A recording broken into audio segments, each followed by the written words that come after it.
Hi, this is Nehal Kazim, and this is the Ad Tips for Ad Pros podcast, where we teach entrepreneurs and marketers how to grow their businesses with direct response advertising. And today we have David Schloss. How's it going, David?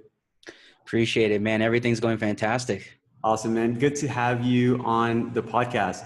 So the reason I got David on here is because he launched this one case study that went a little bit viral in our little community when it comes to internet marketing, where now every person who's speaking to David is like, man, I keep seeing your case study.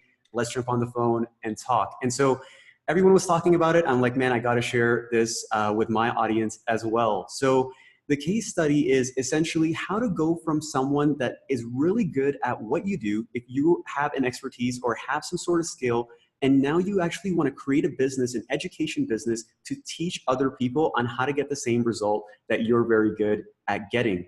So what David's going to share today on is pretty much how to go from scratch in a education business and build that up strictly and primarily from paid advertising to up to $3 million in 12 short months. So that is very impressive, not just because of the speed of building it up to $3 million, but he didn't spend $3 million to get there. So he's going to break down essentially what happened with that business and what were the steps that they took from an advertising standpoint, but also from a follow-up standpoint, product, offer development, strategy, all of that, and then how you can implement that in your own business, especially if you're doing Facebook advertising and you're doing it to information and education businesses. So I appreciate you sharing this today, man. Yeah, not a problem. I'm looking forward to breaking it down, making it easy. Love it. Let's do it. So the main thing, I guess, from a starting point, if you can give context to where the client was before you guys got started and how the relationship initially got started when it comes to deciding on doing Facebook ads and what was like step number one, essentially. Sure. So this client first heard about me through a friend of his, and he was trying to find a way to take all his knowledge that he had from his physical product business, where he was already doing multiple seven figures. And, he knew his stuff. He knew that everything he was doing was maybe not revolutionary, but easy. Right. The way that he set it up is, it's self-fulfilling. He doesn't have to worry about it too often, and it does multiple seven figures. You can't complain, right? But he knew that there was a way that he could share this information. Now, his main issue in the beginning was that he saw all these other people doing it too. They have their Shopify course, their Amazon course, their Etsy course, any variation of that. And he at first was very defensive on, should I even put out this information? Right. So my entire job in the beginning was convincing him as to why. Okay. Like, why do you need to put this out there? Where's your area of genius, right?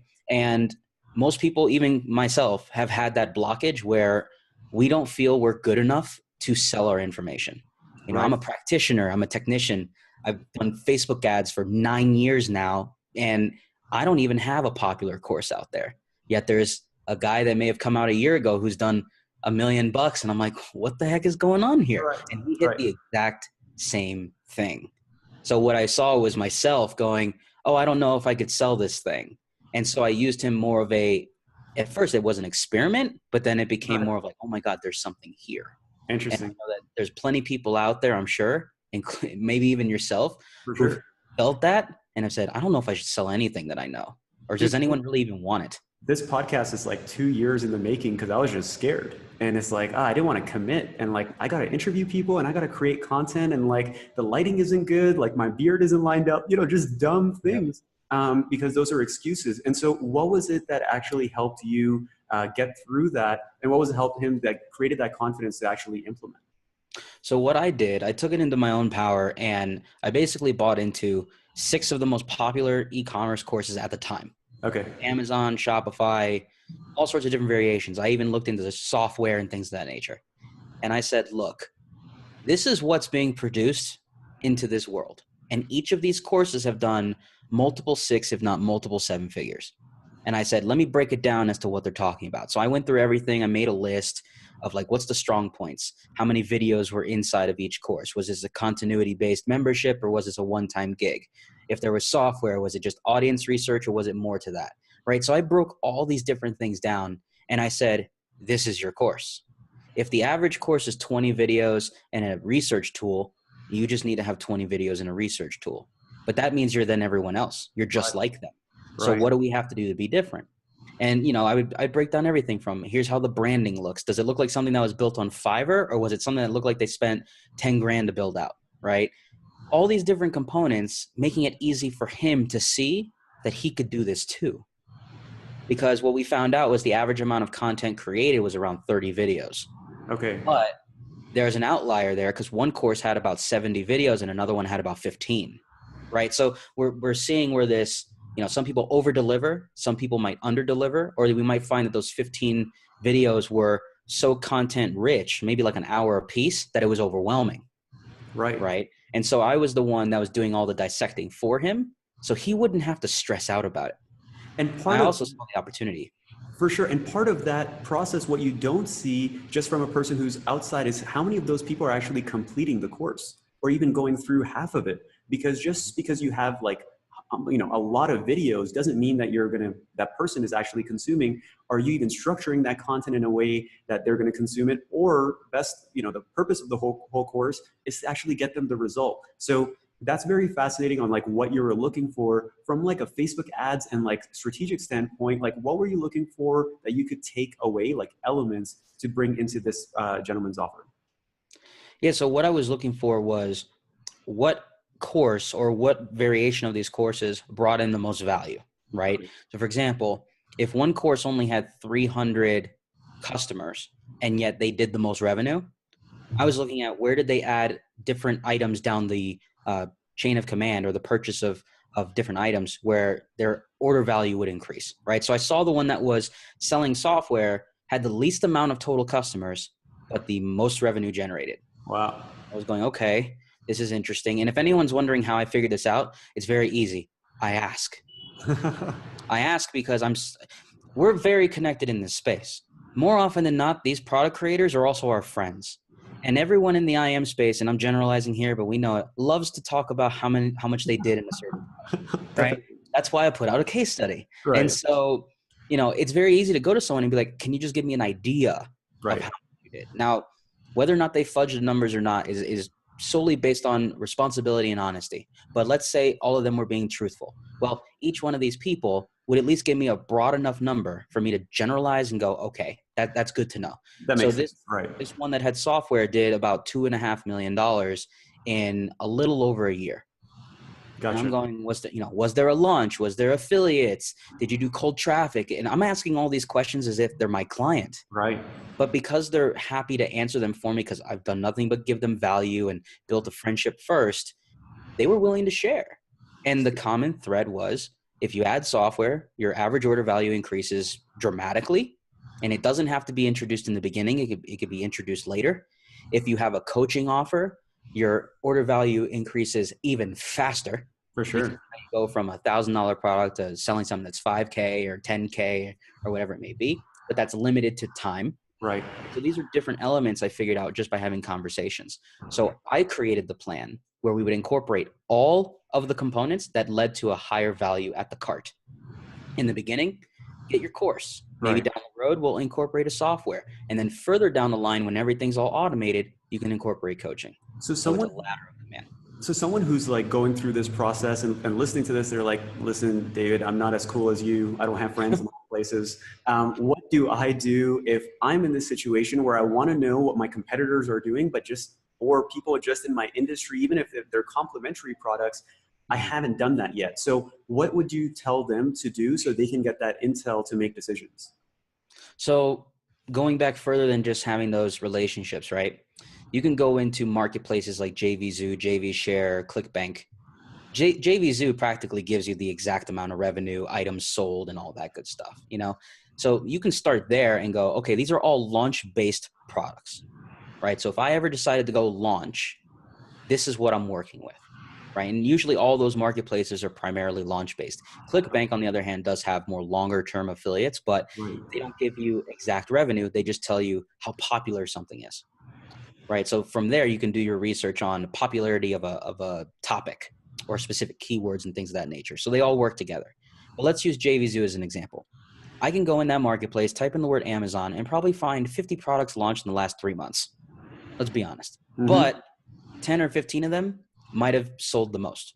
And out of those 10 or 15, I can go to each of the sales pages and I could see what the common theme is. Are they selling an actual holistic course or a specific strategy? And then JVZoo does reveal the revenue generated, right? Items sold, average per sale, right? And you could just do the math. For sure. And you could look at it from there and go, is this a hot topic? Is this something that is being launched too heavily, right? If it's being launched too often, it'll die a lot faster.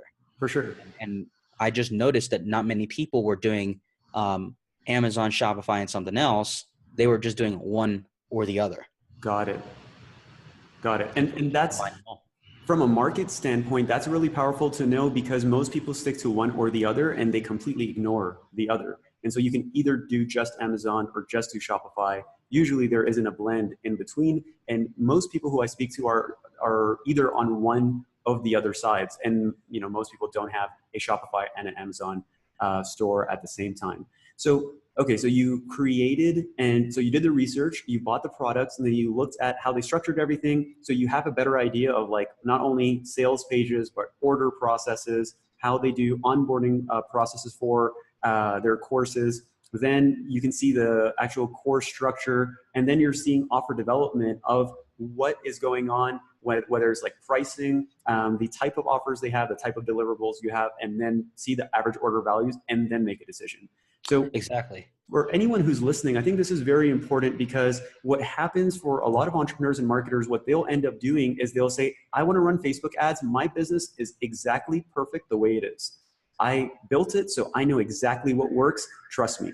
But the reality is that there's a lot of other super smart people who are doing a lot of super smart things, but you're just not looking enough. And so these are a couple like really good ways to actually, skip the learning process a lot and go straight to the answers ideally, or have a short list of tests that you can run in your own business. And this is over and over again when it comes to like spending money on Facebook ads. That's actually a very tactical and execution based thing, but everything you're talking about before spending that dollar is all strategic. So how did you decide on like spending so much time doing that before spending $1 on Facebook? Right. So I'm more of a technician at heart, or a mechanic, as some people may look at it, where it's, I have to put things down on paper or in a mind map and sort of sort it out in a way where it's like, what do we have to build? What needs to be added to this entire equation? What software do we need? Like, I have to see everything bulleted out before I deploy anything. And even when you look at that total list, it could be 3 pages long. Right. That last thing is going to be launch ad campaign. Right. So there's all sorts of pieces that go into the equation before you ever get to even the strategy portion of an ad, right? Which is a whole different dimension, right? And you and I know this. But when it comes to the offer, there's too many people who spend hours upon hours upon hours building out this thing, not doing the research on who they're competing against or who are they complementary to. That's another thing. Right. And what do they have to build to be just slightly different enough from those people they were analyzing? Right. Like, they don't have to do 50 videos because their main competitor did 30. They could do 31 videos, but instead of talking about the foundation, they might talk about tactical stuff and then involve the foundation later, or a hybrid of that. And that's what my job, that's what I chose to be my job in the beginning, because I wasn't getting paid for this. Right. This was my way of seeking an opportunity and going, there's something here. And I could turn this guy into a year-over-year client instead of a month-over-month, if I can just decipher what he needs to build.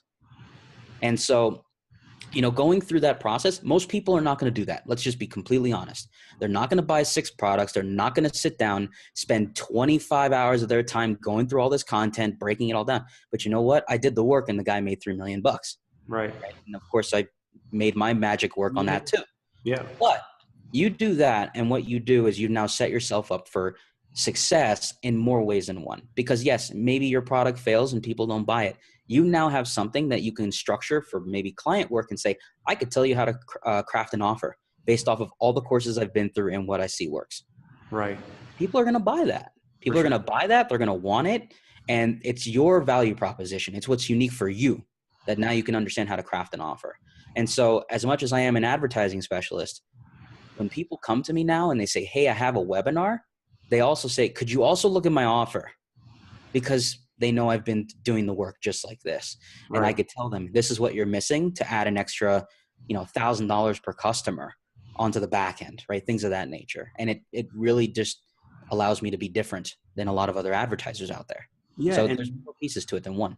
that experience provides so much value as that trusted advisor, or that person that they can, invest and trust in for a long period of time, because that relationship becomes less transactional and way more strategic. And it's very similar to a partner relationship, because now you're both invested and there's a lot, deeper level of commitment where both of you guys have at that point. So, from the first thing that I understood is the hardest part, or maybe that first domino, was actually getting the commitment and building the confidence from the client. So once you got that, then you bought these courses and you started going through it and figured out, okay, here are the trends that I'm seeing and here's how to make my decision. What happened after that? So once he made the decision to create the course, during that time period where he was creating, I was then doing the audience research. I was then doing the advertising research, because Gotcha. creating a course takes time. Even though that this was over the course of a year. So for example, when I put out the case study back in November of 2017, we had already worked together for a total of 14 months. But it took him only a month to develop the whole product, because that's all he did. That's All awesome. he did was wake up, create. How many people do that? Not often. But this No, guy just went into creation mode, banged out the course in like 10 days, and then the remaining portion of the month, he knocked out the funnel. Did he build it all himself? No. Hired help. But that's why he was able to do it in I think it was about 30 or 40 days. The gotcha. whole thing was built. But that's because I gave him a checklist of all the stuff he needed, right? Which sped up the whole thing. While he was doing that, I got audience research out the way. I started crafting different types of creative that would be deployed later. Not the entire thing, not the copy and the video ads and the banner ads or anything like that. It Right. was grabbing what I would consider at the time a swipe file Right. of competition ads, competitors' ads, and looking at what's unique in the marketplace, or maybe even outside marketplaces, with ideas that maybe we can use them in his campaign. Got it. And some people might do that in a day. I did this over the course of a month. Got So it. by the time he was ready, I had 50 video ads that we could recreate and all sorts of images. And the guy just wanted to do image ads. But Got it. that's because I had all this inventory to Mm, show him. He's like, now what? And I already knew what needed to get done, but it's like, I already did the work. You just got to tell me what you like and we can just deploy faster. And so he was doing his job and I was doing mine, but we still had to do the waiting game. And once he was 100% done with the product, I already had my research out the way. It was all about testing. That's perfect. where the real fun begins, but it was all about testing at that point. So let's get into that, because I feel there's so much of that buildup, and then from the commitment, and like you did your work, and then he's doing his work, and then everyone's ready. You guys are both anxious and nervous and excited, and then you hit launch. Like, what happened after that? So what does the launch part look like? Like, what kind of budget did you start with, and how do you make some of those early decisions? Yeah, so the launch part is typically very difficult because you have to make a decision on which lane do you want to take. And what I mean by that is this: you have the launch lane, right? Which is usually maybe you have your own email list, your own affiliates. Like there's a whole portion of things that go into it, multiple parties involved, including ads too, right? Then you have strictly the affiliate side of things, but we're not talking about a launch. We're talking about scheduling out webinars or scheduling out email promotions that might go 1 week after another or 2 weeks apart. And it's more of like a long-term launch, right? Gotcha. Whereas a traditional launch is really quick. It might be 2 or 3 weeks long. This style might be 3 to 6 months, Wow. right? Like on and off promotions. And that works great if you're committed to your product, right? And if you have some success, maybe the first go round or the second one, it's like, nah, it didn't quite hit. Third one, bam, everything pops and you're like, man, we had a 100K promotion. That's Right. going to get you excited to do it again and again and again. Then the middle lane, as I'll call it, is the hybrid. It's like we could do a little bit of launch, a little bit of affiliate stuff, and then just go all in with ads. But he decided, I'm going to create a different lane and just go straight up with ads. I'm Okay. not even going to talk to people. I don't want to talk to people. Okay. Go do your thing. Very difficult to find that person who doesn't even want to test with like a warm list, or maybe someone who's trusting of me and Yeah. my, and my recommendations of like, hey, we should do an affiliate webinar and just test it out. No, ads. Great. Just go straight. Awesome. When you have someone like that, you have commitment for the long term because they know they have to spend money. Right. They know they have to spend money. So we started out with a $10,000 budget. Was this over the course of a month? 3 months? It was 1 month. I have 1 month to get this dialed in. Now, some people are probably No thinking I only have pressure. 1,000, I only have 5,000. Right. You could start with 1,000. You could start with 5,000. Will it take longer? Absolutely. That's why I would suggest you get an affiliate webinar or you test it out with someone who trusts you and things of that nature. And if you don't have those people, you need to contact someone like Nahal or myself and be like, how do I work something out with you where I can get someone to give me a chance? Right. Right? Usually what is needed is just one chance. And just that stage of that business, it sounds like he just has a higher risk tolerance. So he's ready to spend more money because that feels right for him, because not implementing and not getting results fast enough, that's actually has a huge opportunity cost or a cost in other ways where he's not investing all that other time in creating other parts of his business or back-end monetization strategy or a slew of other things that he could be doing. So instead he shut down for a month and he said, I'm going to get this done, or at least significantly didn't do other aspects of his business. So he committed to 10,000. And he was willing to make the risk and put the risk into action because he knew off every piece of research I had given to him, everything I dialed in and was like, this is what we need to do. Right. I gave him a forecast of profit potential. Got it. Look, guy, this is what we have to do. Right. This is what the funnel looks like. If you stick with this, this is what can be built. My initial forecast did not even have 3 million on it. It wasn't even on there. It was just Right. $1 million. We're like, we're just going for $1 million and we'll see what happens. And I built the whole thing. And he trusted in me to deliver on that because he already built everything else. I just had to do the ads. Right. What I didn't expect was to spend $2,000 or $3,000 and already have results. Wow. Because that's very rare. It is. And that with digital product, unless you hit the nail on the head the first try or you hit the first home run at the first at bat, it doesn't usually happen that way. It's usually more of you might have to re-record the webinar. You might have to change your landing pages. You need to change your ads. And there's all sorts of other variables, which is nothing to be scared about. That's a part of business. You have to do that. We hit it on the head from the start. And it's because of all that initial research that we had done. We knew what the pain points were from all these other promotions. We knew what the solutions were based off going through their courses because they were saying, here's the solutions, right? So we essentially just took all these different pain points that these other vendors were talking about and just listed them. Are you experiencing all these things? Because if you just say yes to one of them, right, and we have 10 on a page, guess what? Our ads are going to say that we can help you solve any of these pain points. And that's exactly what we did. Awesome. Right? So within a couple $1,000s, we already had our first sale, which we weren't breaking even yet. We just had our first sale of $1,000. So automatically, we're on our way up. If you spent $3,000 and you already got your first sale, you're not far off from figuring it out. Right. You could spend another 1,000, get 3 sales, and bam, you're back. You're in business. Right. And that's exactly what happened. Because once we saw that first purchase come in, we basically became best friends with that person. Right. We're like, why did you buy? What got you to just pay the full pay and not the payment plan? Would you have taken a payment plan if it was done this way? Like, we surveyed the hell out of them. And did you do that over the phone or via email? Over the phone. Okay.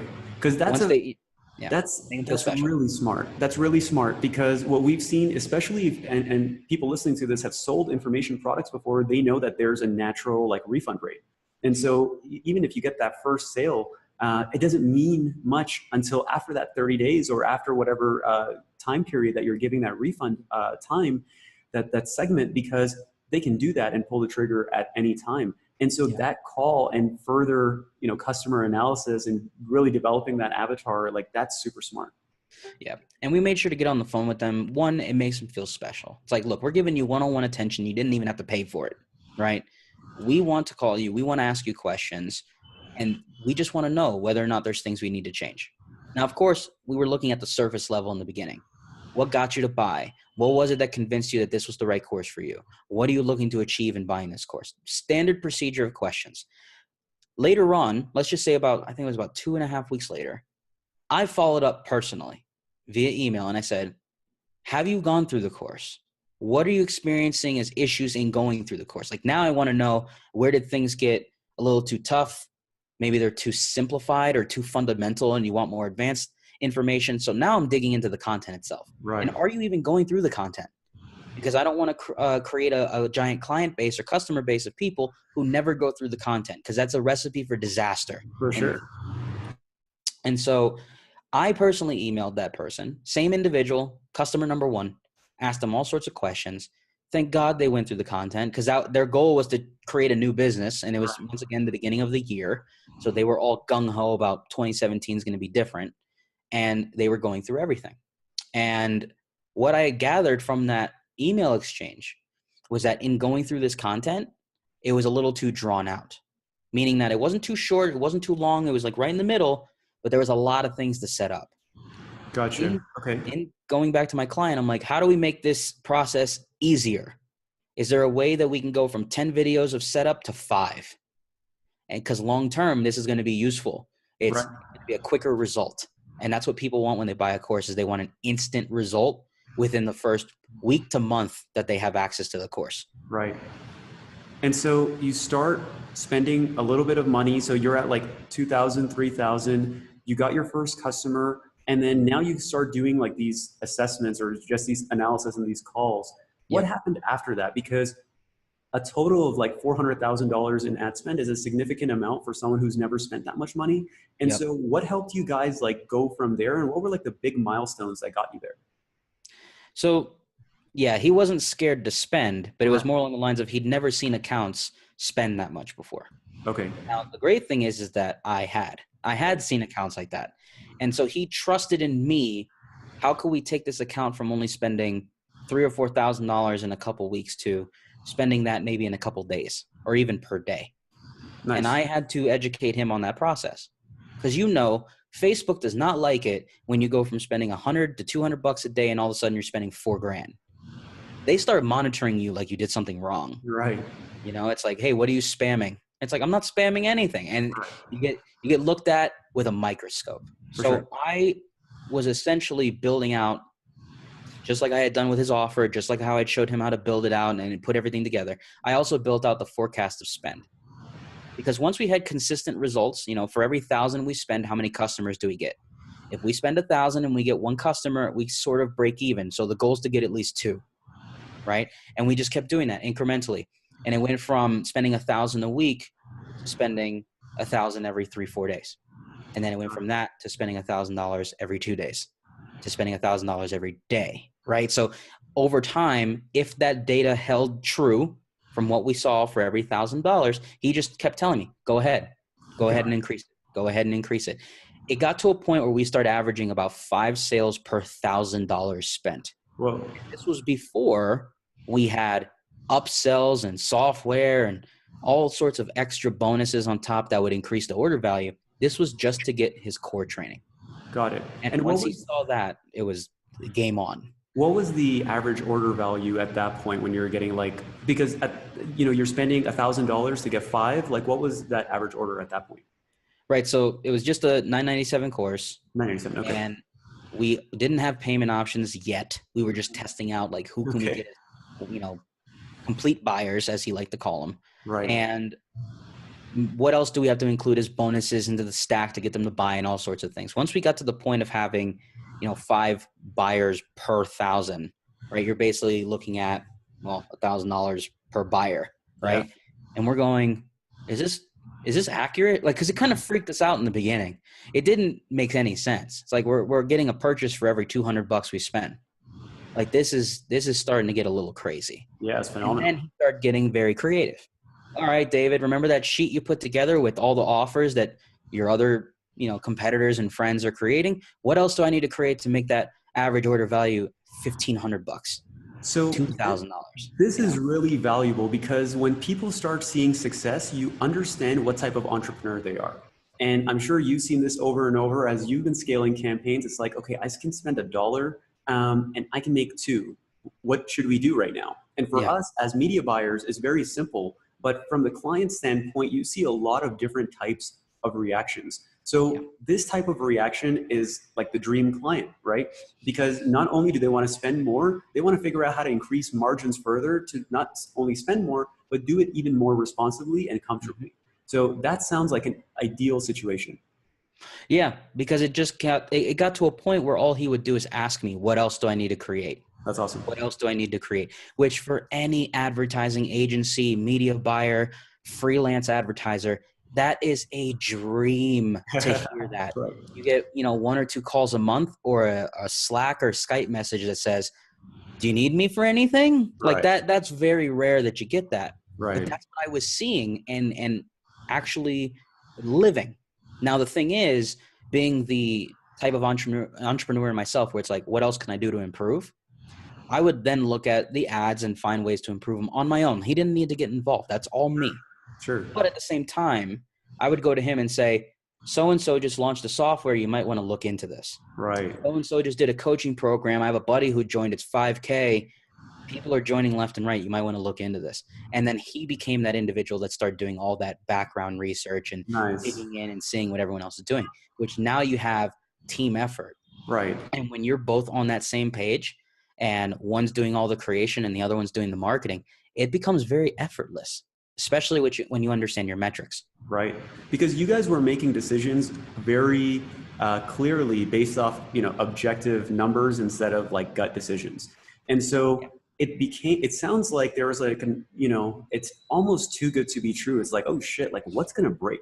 Like what's going to happen? Because it sounds like things were going like super well. And so when that's happening, like what were you doing outside of Facebook? Because a lot of people get really obsessed about how do I decrease my CPC by another 20%? How do I like decrease my CPL or whatever? But from the whole like, write down or the breakdown that you did of the case study that we'll provide for the people who are listening here, what is it that allowed you guys to really make it profitable? Because it sounds like there's between like the offer development and some of the other things that you mentioned on the back end, there's a lot more things that were optimizing and supporting the profitability of that campaign. Right. Well, and that's the pieces such as like the average registration rate, right? So how many people were registering for the webinar? How much were we spending per day? And how much was the acquisition cost of that registration or that attendee or that replay viewer, right? So those are all additional metrics that came after we start spending more and more money. Right in the beginning, you don't know that. You got to throw money at a page and see if someone registers and take them down that funnel. Right. And so, a lot of what comes in between is more on the media buyers side of things, right? Where it's, I'm creating 3 variations of an ad. I decide to go all image creative here. I'm going to launch 20 ad sets at $20 a piece, which means about $400 a day. You see how now like the advertising mind kicks in. For sure. Right?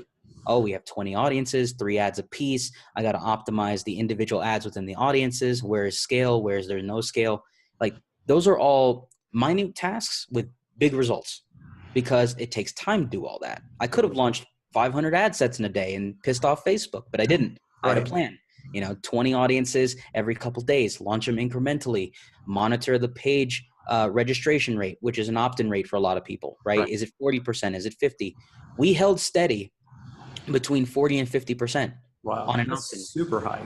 Which is super high for a webinar. Right. When webinars these days are usually between 25 and 35%. Wow. And this ran for a year.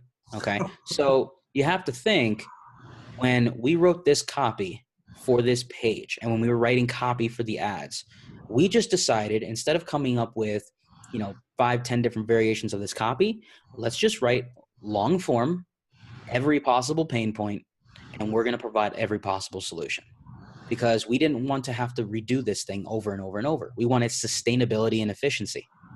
So we built out a long form post with all the pain points that people are experiencing in e-com, and we're providing those solutions and what we're going to be unveiling in this webinar and into the future.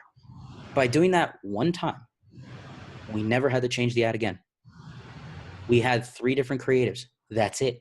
That's everything else just built off of that. Right. That's not normal, And when you're doing that level of optimization, like not only at the top of the funnel, but at the back end even, and all the way throughout, there's so many elements, and it sounds like you guys just really hit it on the head and just rode that wave. Yeah, we rode the wave for, basically a year. And the thing is, I do mention in the case study that I changed creative a couple times. Right. But it wasn't to the extent of a completely new set of ads, a complete new set of audiences. Right. I already had the audience development ready. I just deployed them at specific times. You know, you can create all sorts of variations of audiences, ones with automatic bid, manual bid, desktop versus mobile, automatic, only targeting Instagram, only targeting Facebook. And you can have the same 20 audiences and turn it into 200 ad sets, right? There's all sorts of ways you can make that happen. Right. I developed that already. So Right. all I had to do was switch things on and off. And so once again, a level of commitment to creating something that most people don't do, For right? sure. I just did it all in advance and went, all right, 20 at a time. This is going to take me 10 cycles before I finish. And by then it's about 30 days that it's going to take us to go through this. But this is all mapped out and planned ahead. And so what's next for the business at this point? So this client, still running this promotion, decided in traditional fashion of an entrepreneur, I think it's time to update some things. Right. Right? So the course was constantly being updated, but we gave it a fresher look. Got it. We have a newer page that's in development, newer registration page in development. Webinars getting updated because a lot of figures in the webinar were from late 2016 into early 2017. Wow. Kind of have to change that. Yeah. And then on top of it, it's just wants to reformulate the branding, just make it look more polished and well, when you make 3 million in revenue, you really should just, kick it up a little bit. And Right. so he decided, let's just give it a fresh face, but let's just keep doing what we were doing before. The difference is, instead of trying to spend $3,000 a day, which at one point was his goal, Right. that I'm just looking for quality. I just want quality people who are going to do the work, because what we focused on, and one thing I didn't touch on in this case study, was in that second set of 6 months, let's just call it the second half of this promotion, all he focused on was getting his students to actually do the work, because it would lower his rate of refunds. For sure. And on top of that, the more results people get, the more they talk. Right. For sure. So it's like, I made my first $1,000 and I did it in 7 days. Right. I did it through drop shipping. Oh, and by the way, when I went from drop shipping to Amazon, we went from making $1,000 a week to 1,000 a day. Right. And so people started to write out like their own mini case studies in that fashion. When I started out, it was like this. And then a month later, I was doing that. And now 6 months later, I'm doing this. We couldn't have asked for a better setup, because people just start doing that naturally. That's beautiful. So he developed this massive library of just results. So now we promote in the same way, but when we do like a retargeting ad or anything like that, it's like, hear from John and Susie who have a family of 6 and have 2 full-time jobs and are making more in their business than they are in their jobs. And they didn't leave their jobs because they love it. Like things like that most people never put the time into is what exactly he's been doing. So if someone is in that position right now where either they're really intelligent and they have so much skills and experience in an industry or a type of expertise, what would your advice be to help craft their business really when it comes to their offer and the Facebook ads if they're in that situation right now?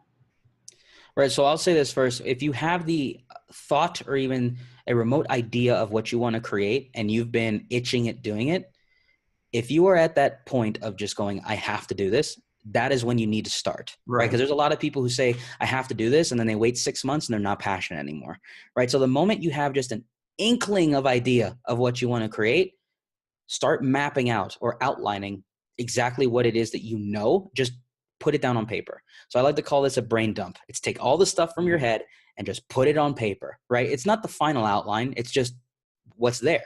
You want to just get everything out because you're assuming that that's what people want, right? You're just assuming. Right. Get everything down on paper, and then you go back and do what I did, which is you can either buy some courses and go through your competitors' stuff and see what they did, or if you want to go through like Udemy, where they have all these different outlines of what people are putting in their courses, just reverse engineer what other people's outlines are like and incorporate it with your own stuff and write out those headlines or the topics as if they were headlines, right? So instead of saying Facebook ad fundamentals, which is how you and I would typically think, we also know the reverse of that is the 10 things you need to incorporate in your ads before ever launching an ad into the marketplace. And then in parentheses, this will save you 300% on your money. Oh, holy shit. Oh, my bad. Holy crap. I need to go do this. But the point is like that gets you amped up. It also gets people to go through the content, right? So you start writing out your topics as if they are headlines. Right. Because now you could start thinking like a marketer. And when you're creating this content, you're also looking at how can I get people intrigued into wanting to go through this stuff, right? That's level one for me. It's just getting it down to where you're still passionate and it's on paper, you see it, and you're still excited to create. If you're not excited when you map this out and you realize you got 50 videos to create, don't even do it, because you're going to half-ass the whole thing. For Just sure. don't. Everything's on paper.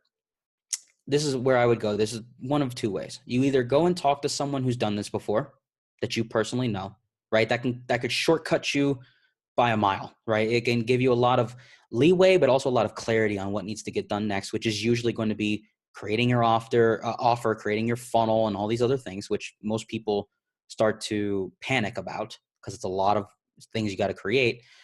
Or if you already have an idea, like I know I need to build a funnel, I know I need a webinar, I know I need all these pieces, it's where could I outsource different pieces of this equation so that I could focus on what I'm good at?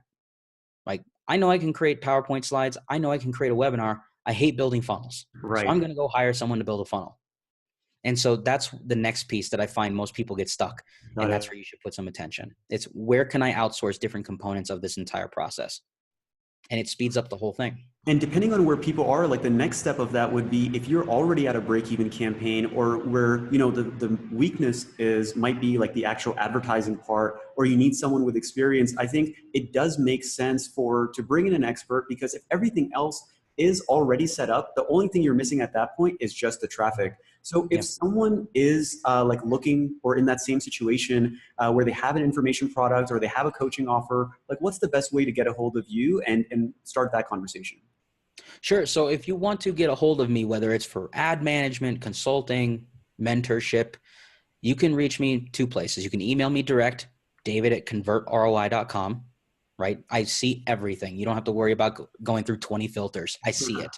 Awesome. Or you just go straight to my Facebook page, facebook.com/SCHLOSSY. Okay. Goes right to my profile and you send me a message. I check my other inbox. I see it all. Right. So if you ever have this belief where it's like, I'm stuck, I don't know where to go, I don't know if I can create this, is it even worth it? Let me know and I'll take a look. Will I take a look at your entire course? No.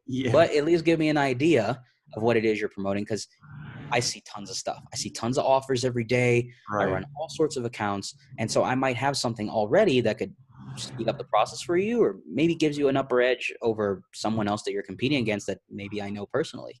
Right. That's how you can reach me, and I can give you some help. And so the reason I brought David on here is because like he really knows his stuff, and he's not like a fly-by-night Facebook advertiser, didn't just pick up a course and read it, you know, and is talking about this stuff. He's actually doing it. And what we'll do is, for anyone who's listening, if they can go to adtipsforadpros.com, we'll make sure to get the full case study so they can see it, and they can see like the full details that you have there that we didn't get a chance to go through on this podcast. So appreciate you taking the time, David, and all the best, man. Looking forward to hearing what the next step of the business is. My pleasure, man. Thanks again.